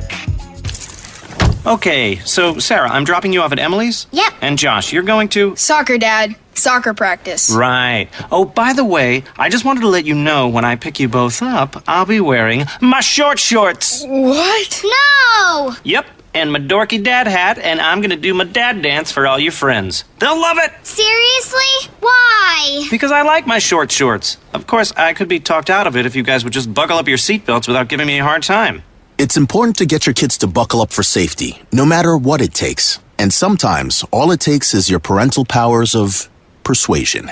Okay, we're buckling up. See, all buckled. Good choice. I'll just have to do my dad dance at dinner time. What? No! Do what you have to make sure your kids are wearing their seatbelts, even on short drives. Never give up until they buckle up. A message from the National Highway Traffic Safety Administration and the Ad Council. Visit safercar.gov/kidsbuckleup for more information. If you're a gearhead and you just can't get enough of your favorite motorsports on that channel on the cable, or you look at that Guy network and you just go, what does that have to do with me? We have the answer. Performance Motorsports Network. Right here on the internet. The best cruise and tunes, the best in motorsports programming, and the best shows. We have opinionated hosts, and we like it that way. If you want to get involved, if you want to bench race, be listening for information coming up soon right here on this channel, the Performance Motorsports Network, your source for motorsports. Hi race fans, this is Mel Thomas from Thomas Video, and you're listening to Turn 5 Live on PMN. Mel Thomas bringing us back from commercial break here on Turn 5 Live on the Performance Motorsports Network. Stephen and Brad Ovens, Clint Miller joining you on the program tonight, talking World of Outlaw late models, World of Outlaw sprint cars, and then, of course, we'll talk Super Dirt Car Series from Fulton this past weekend. Clint, the sprint cars got rained out last weekend, but a race that took place last week, Jason Sides, how about a win for Double Down at I-30? And, without even diving into the details of that race and event, let's just talk about Double Down for a second. For the second year in a row, this guy's able to come out and get a win when that team needs it most. I mean, he finds a way to come through when the team is down and needs a win. Yeah, you're absolutely right. I would call him like a mid-tier World of Outlaw guy, I think that's fair. Yeah, and to see him have some success, whether it's one or two times a year, it's just it's a hand clap for the sport. It's good for the sport, and it's good for Jason Sides, and to have his brother in victory lane with him at his home track, it was just really emotional night and good for him. Yeah, absolutely. Moving on to the World of Outlaw late models, the World of Outlaw Craftsman late models. Josh Richards battles track and field in Carolina Speedway win. I know visibility was a bit of an issue in that one. Did you guys see any of the video clips from that at all? Yeah, and it did not look like that the night that I went down there and watched them last summer. Man, that track was okay. wet. Is this a track you went to? Yeah, that's the track that I went to, yep. Oh. That track was wet. Okay. Now, I was trying to read. I couldn't really get the details, and I don't know anybody that was down there for that one. But from the video that I saw, Clint, I have to believe that was, weather related. I mean, I gotta believe that was a track that had watered because they just got pushed into the corner. They had to water it or do something, and then the rains come through. That's the only thing I could think of, to see a track that does that it's just got too much moisture in it. Yeah, if you remember right, there was a night that the World of Outlaw Sprint Cars had the same thing. They actually had a red flag in the middle of the race so that they could put more tear-offs on their helmet because it was just such a muddy mess. Yeah. And like you said, it had to be weather-related because there's no way that a track would intentionally put that much water down knowing that they wouldn't be able to get it run in. Yep, so Josh Richards got the win in that one. And then and interestingly enough, I was trying to look for the press release for the next night that was at Fayetteville Motor Speedway, and I have obviously I must have either deleted it by mistake or what, because I know that they ran the next night as well, and excuse me, boys, I'm just going to go ahead and pull that up here, because they had a double dip in Carolina, which, if I remember correctly, I think it was the first time at Carolina that the late models had been there. Yeah, that was the first time they had been there when Josh Richards picked up the $10,000 win, and I go to the Fayetteville Motor Speedway looking for their results, and I don't see anything here. So, my apologies, Clint. I guess I don't have anything for you here. For well, that's night all right. number 2. It's not the first night or first time that's ever happened with PR in some places. That's just kind of crazy. I know the World of Outlaw late models were there. That's interesting. So, anyway, moving on to the Super Dirt Car Series. Let's go there. Steve, I got it. Oh, do you? Okay. I do, yep. Fayetteville Motor Speedway, April 30th. Yep. Willie Milliken picks up the win. Yes. His first World of Outlaw Craftsman Late Model Series victory. Second place goes to Brian Shirley. Third is Earl Pearson Jr. Fourth, Josh Richards. Fifth, Billy Moyer Jr. 6 through 10, Jonathan Davenport. Scrub, Rick Eckert. Donald Bradshaw. Shane Clanton. And Dennis Franklin. Nice turnout of cars there. They had 29 cars time trial. Oh, that's okay. That'll do. Mm-hmm. One thing I wanted to mention about Milliken, I got this stat from Jacob Seelman on Motorsports Madness last night. I want to give credit where it's due there. That race for Milliken that he won on Saturday night, That was only his 7th career late model start. So Wow. there's your stat of the night. 7th late model start, and he goes out and beats the World of Outlaws. Well, he was fast time. He won his heat. Yeah. So he must like this track. That was pretty impressive. Tough run over the weekend for Fergie. Chris Ferguson broke on Friday night after an accident, and it broke it enough that they couldn't run on Saturday. So the guy that we thought maybe could sweep down at the Carolina Swing was unable to do so. So a tough deal there for Fergie. Let's talk about Super Dirt Car Series. They were at Fulton Speedway this weekend, and I want to go around the table here a little bit. Clint, I'll start with you first.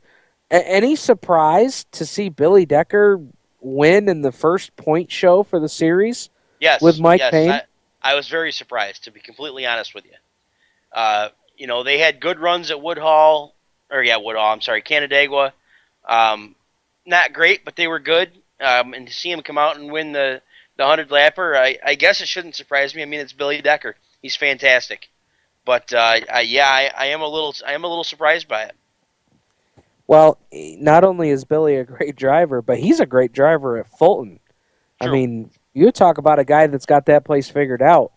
And battling Jimmy Phelps and Tim Fuller all the way there at the end. Boy, it sounded like it was a great battle. I read several people that posted about that race afterwards saying that was one of the best they've seen at Fulton in a long time. So, hats off to the folks at Fulton. And I want to give them a tip of the cap, too, because they got that show in Friday night, Clint. I mean, when I looked out my window at 6:30 at night, I didn't think there was any way at all any track in New York State was going to get a race in on Friday night. And not only did they get the race in, they got it in at a decent time because I believe our own Mel Thomas was home from there by 12:30. Yeah, and that's an early night for a guy like Mel. Yeah, he's just getting started. He's just, putting the stogie on. Yep. So, Billy Decker, what a great run there for those guys.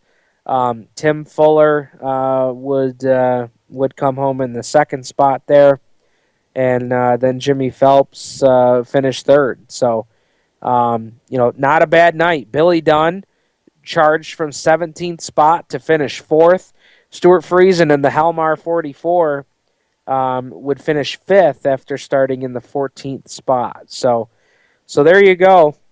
Super Dirt Car Series from Fulton, and not a bad weekend out there for the High Bank Holdup weekend.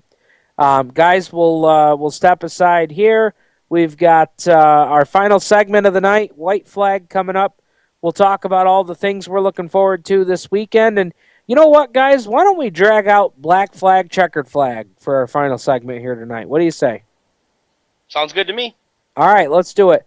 Think up those black flags and checkered flags. We'll share them next here on Turn 5 Live on the Performance Motorsports Network, the voice of motorsports. For 17 years, Stock Car Steel has been a leading materials supplier to the racing industry. Now they're also an official motorsports content partner of Race Chaser Online. The biggest names in NASCAR trust Stock Car Steel for all their raw materials, such as carbon steel, chrome moly, DOM, aluminum, plastics, and much, much more. You can't build a race car without the basic materials, and Stock Car Steel is the place to get them. Don't forget to also visit Stock Car Steel's sister company, SRI Supplies, for racing and industry. SRI is your number one source for all your shop supply needs. Nuts, bolts, rivets, tapes, adhesives, cutting tools, chemicals, body shop supplies, paint shop supplies, lubricants, and more. A well-stocked race shop is a winning race shop, and the road to winning begins with 3 letters, SRI. For more information, visit stockcarsteel.com and SRI-supplies.com. You can also find them on Facebook at Stock Car Steel and Aluminum, or call either company toll-free at 1 888-752-7272. Creekside Entertainment is the official DJ, photo booth, and uplighting company of Turn 5 Live and the Performance Motorsports Network. Stuart Ovens and his staff at Creekside Entertainment are professional and experienced with events of any type. Creekside Entertainment specializes in wedding packages that are affordable and fun, and they are ready to serve you with the most up-to-date music and karaoke selection. If you can sing it in the shower, you can come out and sing it with Creekside Entertainment. And don't forget about the Creekside Entertainment photo booth and uplighting service that will transform your wedding or party into an event the family will be talking about for years. Trust, the entertainment company that racers trust. Call Stu at area code 315-481-9700 or visit them online at creeksideentertainmentdj.com. You can also find them on Facebook and Twitter. Creekside Entertainment, division sponsor of the Black Rock Bandits in 2015. We're growing like crazy and need account reps who know their way around agencies, the internet, and social media. Got connections? Or do you know how to get to the decision makers? Are you fearless? We need you. Internet radio, or as we call it, wireless mobile radio, is rapidly becoming the place to be with almost limitless income potential. So contact us to get involved with the fastest growing professionally produced group of internet radio stations in the world. Your imagination is the only limit here. Call 717-749-0444. That's 717-749-0444. Or you can email us at scorpionradiogroup@gmail.com. You want to ask for Sue. Hi, race fans. This is Matt Shepard, and you're listening to Turn 5 Live on PMN.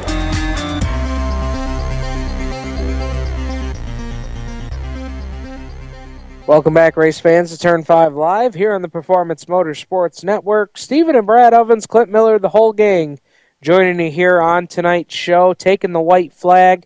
Matt Shepard leading us to the white flag. And, guys, we're going to dust off black flag, checkered flag here tonight as we wrap things up tonight. And then our last, to kind of be a two-part here, give me your black flag, your checkered flag for the weekend. And then we're going to talk about the event that we're most looking forward to this weekend. All three of us will give our take on that. So, Clint, you ready, my brother? Yeah, you got it. All right, man. Why don't you start us off with your black flag and your checkered flag for the weekend? My black flag. I'm gonna throw my black flag to the guy we talked about earlier. I'm to Mr. Seacall. I'm really frustrated by, the guy's got a really nice car. Looks like he takes pride in it, and he needs to take pride in himself and make better decisions. He's a rookie, he's learning, and he's going about it the wrong way. I'm really looking forward to opening up at Outlaw Speedway this weekend. God, man, I hope Mother Nature, I hope she is nice to us this weekend, because I'm curious to see what a regular Friday night's going to look like at Outlaw Speedway, and I just can't wait to get on the track and get it opened up, and let's let the motors eat, man. So is that going to be your checkered flag for the weekend? Yeah, that's definitely my checkered flag for the weekend. That's okay. I got the kids this weekend. I won't be out much. Maybe I can squeeze Woodhull or Canada Egg win Saturday, but we got Little League and stuff, and they're just running me ragged. All right, very good. Brad, how about your black flag, checkered flag from the weekend? Well, I'm going to give my black flag to a little lady we call Mother Nature, because this is just starting to get a little ridiculous at this point. 1 week I can understand. 2 weeks in a row, I understand it's new management, new facility, everybody's excited, but, I shared with my boss man, Mike Emhof, earlier this week, maybe she was just preparing it to have a big sprint car opener for the Patriots and the grand opening for Outlaw, so maybe that's what we're looking forward to. My checkered flag, I got to send it out to Page Trucking and all those guys over there, and Billy Decker for winning at Fulton. I've always said that, if there's a guy that I would take at Fulton, Billy Decker's the guy because he's got the track figured out. The track, when it gets slick on the long runs like that, is the closest thing that reminds me to a track like the old Syracuse Mile, where you really have to play the throttle, you really have to work the track and let the track help you. So I got to send the checkered flag out to those guys. And this weekend, I'm looking forward to seeing some sprint cars at Outlaw. And then we're making the long trek with the CRSA group down to Middletown this weekend. So getting excited to go down and finally get to see the hard clay and get that ball rolling. Very good. There you go. Black flag, checkered flag event that Brad Ovens is looking forward to this weekend. I'm also going to wave my black flag at Mother Nature, and the weatherman for that matter.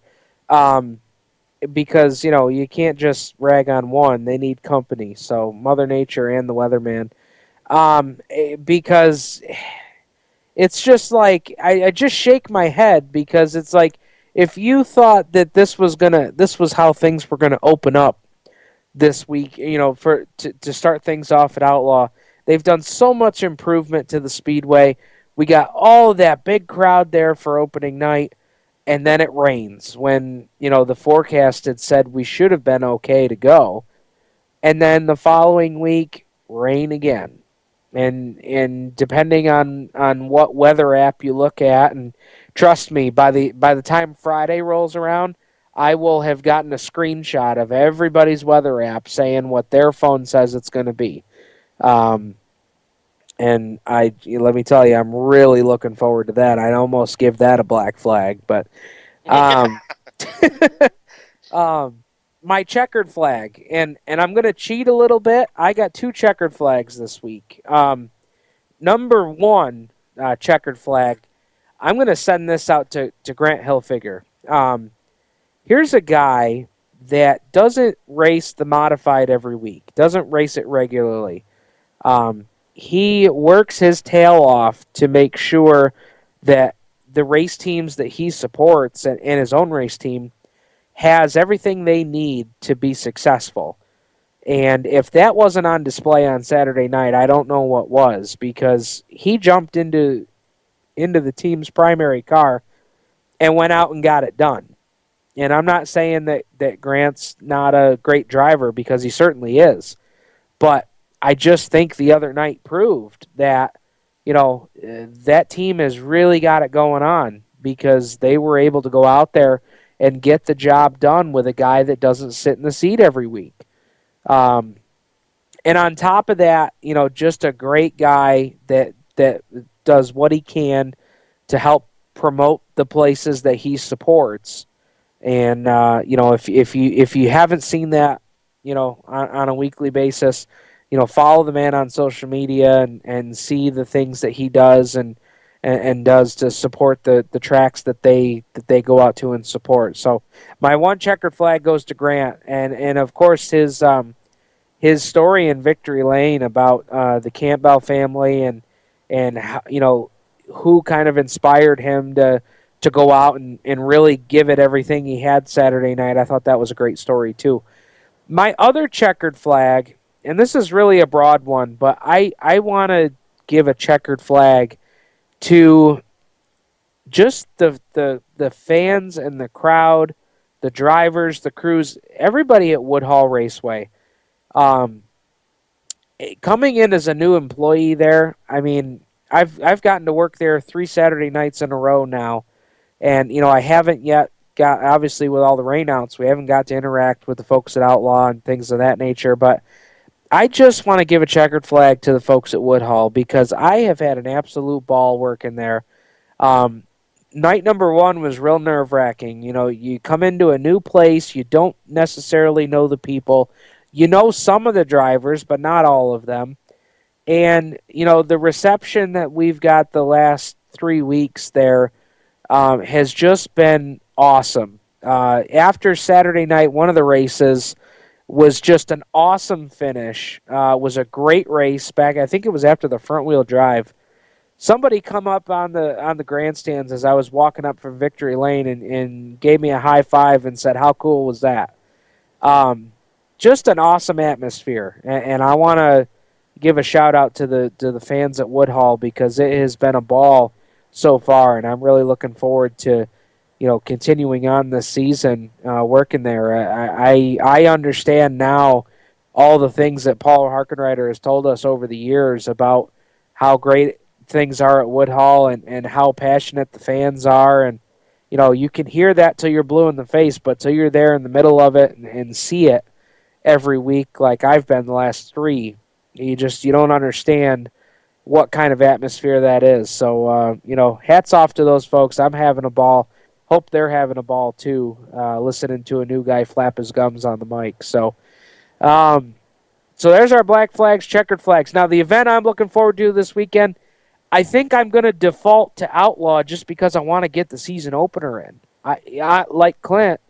I mean, brother, I want to see what that regular Friday night's going to look like, because yes, we have sprint cars this week, but we also have all of our regular divisions. I'm looking forward to seeing what that's going to look like. Yeah, man. So absolutely, yeah. So it's time to get going. I mean, we were talking to Carl, and we're talked about making some changes on the old 82 car and maybe taking that to Woodhull one of these nights. I just, and I know Jared does it, and I know there's guys that do it. I just can't see the fact of changing over a car from one track to the other when you haven't even had the car out on the track yet that you're racing all year long. Changing gears and going through all that headache after 3 weeks. I want to race. I just can't see doing it yet. Yeah. Well, it's always a tough call to make, I mean, yeah, you've got the money invested in the ride. You want to see what it can do, but yeah, it's that's a tough call. Yeah, and like I say, I know Jared's done it, and Jared had some unfortunate things happen to him last weekend, and I think there's going to be some Saturday nights that instead of him going there, I think he's going to travel around. Which, believe me, we've done that before. With the when Dad in the street stocks in the late '80s and early '90s, you just go to a different place on every Saturday night, and it kind of brings back the fun again. Oh, definitely. I just happened to come across something on Race New York I thought was interesting as we get ready to close the show here tonight. Skyline Raceway Park, $700 to win for the street stocks on Saturday night. Oh, we know. We've been talking about it. Jared and I have, and they only had 8 cars last Saturday night. Fifth played paced. Jeepers creepers. 5th paid $115. So, and I think Gotcha. that was on a 400 to win night. So I don't know if they got something special this weekend or. Yeah, so if they get 15 cars or more, the first place money goes from 400 to 500, which we've seen done at Woodhull last season too. But now they've got a sponsor coming on board for $200 if they have the 15 cars or more. The feature could pay $700 to win on Saturday night. So you've got that at Skyline. You've got 35 lapper at Woodhull for the street stocks this week, along with a regular show, which includes the Woodhull Warriors. I'm getting better at checking the schedule. I did not realize at all that the Warriors weren't a weekly division. So I had wrote my PRs with, and the Warriors will be there too, and everybody that runs with the Warriors is like, this PR guy's out of his mind. We're not on the schedule. So yeah, we'll be interested to see how the car counts turn on Saturday night, because 35 laps at Woodhull, $700 to win at Skyline. And of course, Canandaigua has the same type rules running there as well. Mr. Smooth, Mark Manutlo's had some success over there with that. So it'll be interesting to see how all that shakes out, because I think the one challenge with the street stocks, as much as we love the class, Clint, is although we love the class, it's tough sledding as far as having enough cars to have full fields at all the different places. Yeah, because it seems like a challenge right now. Yeah, well, there's what, four tracks within an hour and a half, 2 hours of each other. Yeah, Makes it tough on a Saturday night.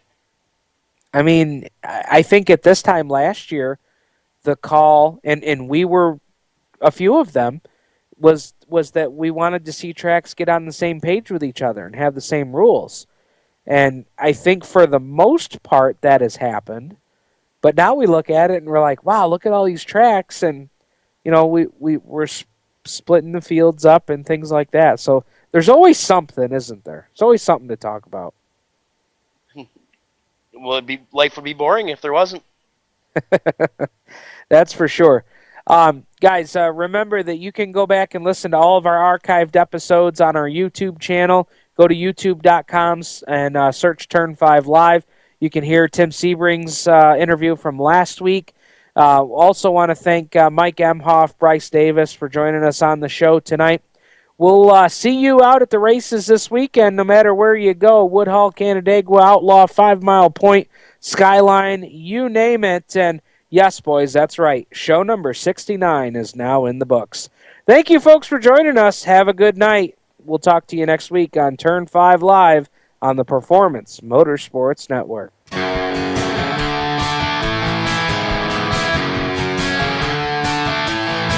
Turn 5 Live is a copyrighted production of the Performance Motorsports Network. PerformanceMotorsportsNetwork.com is a member of the Scorpion Radio Group Incorporated and may not be rebroadcast, replicated, or saved in any media without the explicit written permission of PMN. The opinions expressed on this program are those of the host, co-host, and guest, and do not necessarily reflect those of the management and ownership of either the Performance Motorsports Network or Scorpion Radio Group Incorporated, the advertisers, or marketing partners.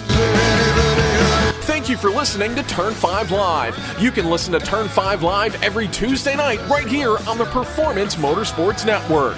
Stay tuned for more great PMN programming.